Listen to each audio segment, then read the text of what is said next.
atau Mas, kalau kita melihat tren transaksi kartu kredit ini kan sebenarnya masih terus meningkat, tapi di sisi lain untuk bank secara fisik dan juga untuk mesin-mesin ATM ini kan sudah banyak yang tutup begitu. Dari BTN sendiri melihat fenomena ini seperti apa? Apakah akan konsentrasi terhadap digitalisasi saja, tapi apakah juga masih akan membuka mungkin cabang-cabang baru? Oke, jadi kita lihat Mbak Anne sekarang ini budaya transaksi masyarakat ini sekarang sudah berada di era cashless society, sudah semuanya cashless.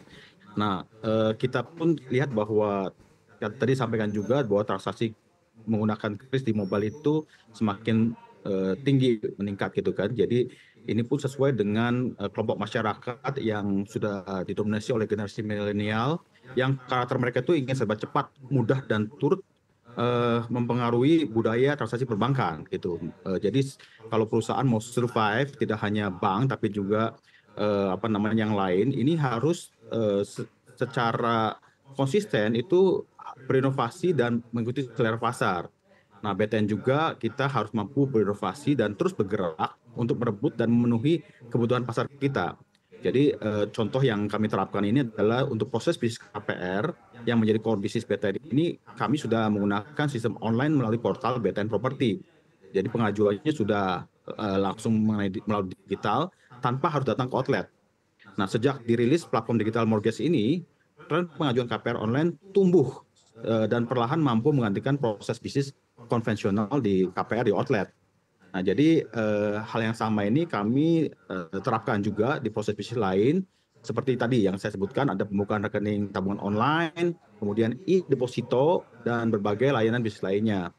Dan untuk mensukseskan program-program yang kami sampaikan tadi, ini perlu didukung juga untuk semua kita mempunyai value proposition kepada nasabah sehingga usage digital BTN ini bisa terus tumbuh, Mbak Ana. Baik, kesempatan seperti apa yang mungkin dilirik oleh BTN dengan adanya digitalisasi, tapi di sisi lain juga mungkin masih ada nasabah-nasabah yang tetap ingin menggunakan cara lama? Ya, itu tidak terhindarkan menurut saya Mbak Ane. Jadi kalau untuk nasabah-nasabah yang memang sudah go digital, kita akan layani dengan kemampuan digital BTN yang terus meningkat dan kita siap untuk itu karena kita sudah berbasis super apps juga. Nah, sementara untuk yang konvensional kami juga masih memiliki kayak misalnya ATM untuk kebutuhan transaksi tunai dan sebagainya. Tapi terus terang ini jumlahnya cenderung menurun karena memang sekarang sudah bergeser banyak ke cashless society Mbak Ane. Nah, jadi ini potensi besar juga buat kami di BTN untuk bisa masuk lebih dalam lagi ke kebutuhan nasabah, terutama yang terkait dengan lifestyle juga. Jadi kita lihat bahwa sekarang kondisinya masyarakat itu kan sudah ke arah penggunaan produk perbankan yang dikaitkan dengan lifestyle juga. Makanya kami punya tagline itu sebagai one stop shop financial solution, termasuk dalamnya adalah lifestyle, Mbak Ana. Baik, lalu terkait dengan pertumbuhan transaksi kartu debit, bagaimana cara BTN untuk tetap menjaga tren pertumbuhan tersebut? Apalagi juga kita tahu BTN ini di awal tahun merilis kartu debit nirsentuh. Apa sebenarnya yang menjadi tujuan dari kartu nirsentuh ini? Ya, ini menarik juga Mbak Ane. Jadi kartu debit ini masih relevan dengan kebutuhan nasabah untuk bertransaksi, terutama kebutuhan tarik tunai yang saya tadi sebutkan di ATM dan juga transaksi payment purchase di EDC Merchant. Nah, BTN sendiri usage kartunya relatif baik dan meskipun tren nasional menurun, tapi kami meningkat Mbak Ane. Ini karena kami inovasi dengan merilis satu produk debit baru yaitu kartu debit contactless. Nah, kartu debit contactless ini memungkinkan nasabah transaksi bisa lakukan secara cepat dan ringkas. Dan untuk menjaga usage kartu debit itu kami juga selalu bundling dengan program promo di merchant pembayaran via kris maupun kartu debit tadi. Nah, kami punya program yang tadi saya sebutkan ada Balai Unlock Your World dan Balai 3S yang saat ini menjadi program sales champion di BTN.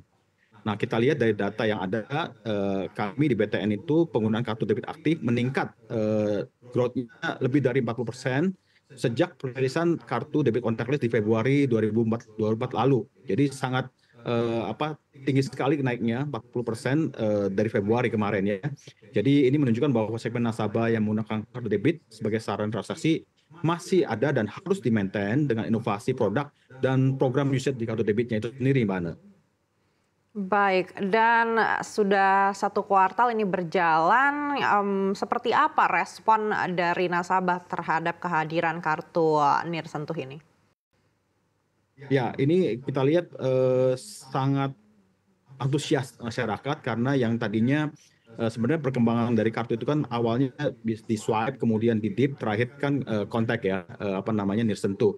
Nah ini experience dari nasabah juga berbeda karena dengan kontak atau nirsentuh itu ini sejalan dengan yang kemarin kita era-era selesai COVID itu kan memang sentuh menjadi satu yang dihindari gitu kan sehingga kontak ini menjadi satu tren atau habit yang baru di masyarakat dan adopsinya ini cukup masif ya. Jadi tidak hanya yang generasi muda atau milenial, tapi juga yang di atasnya itu menggunakan teknologi ini sebagai satu kemudahan atau kenyamanan dalam bertransaksi. Semakin cepat, semakin nyaman tentunya, Mbak Ana. Baik, ini baru kartu debit. Apakah ke depannya ada rencana juga untuk mengeluarkan kartu kredit Nirsentuh? Ya, kami dalam kajian untuk hal itu, Mbak Ane, tapi yang paling dekat lagi adalah sebenarnya kami maju dengan yang kris di BTN Mobile-nya. Nah, tapi untuk yang kredit card-nya nanti kami kaji untuk ke arah sana, Mbak Ane. Baik, kalau kita melihat pergeseran dari usia masyarakat Indonesia, ini kan untuk baby boomer mungkin udah banyak yang tergeser dengan generasi milenial dan juga Gen Z begitu. Menyikapi pergeseran ini seperti apa kebijakan yang ada di BTN? Oke, ini very good question, Mbak Ana. BTN melihat bahwa segmen milenial ini atau Gen Z ini sebagai peluang baru sebenarnya dan untuk bisa memaksimalkan sebagai peluang bisnis. Jadi kita konversi peluang dari Gen Z ini atau milenial ini menjadi peluang bisnis. Nah, segmen milenial atau Gen Z ini unik karena kebutuhan mereka itu kebutuhan perbankan ya relatif spesifik dan mengarah ke lifestyle. Segmen ini perlu di-maintain dengan baik karena tipikal mereka yang mudah pindah ke produk lain dan tentu saja didukung oleh banyaknya pilihan produk dari bank lain juga gitu kan. Jadi ini kita maintain terus. Nah, kunci untuk menangkan pasar dari segmen ini ada beberapa. Salah satunya adalah servis yang mudah, cepat dan ringkas, serta up to date. Jadi tidak ketinggalan ya. Ini kan milenial nggak boleh FOMO gitu kan. Nah, tuntutan masyarakat terutama dari generasi milenial hingga Gen Z ini menginginkan transaksi perbankan yang satset nih, tidak ribet, tanpa antri dan biayanya tentu saja murah. Nah, kami tadi sebutkan salah satu program kami adalah kita cashback semua transaksi yang ada di BTN Mobile. Jadi ini satu fitur yang tentu saja akan menarik buat Gen Z dan untuk menangkap persaingan di market ini.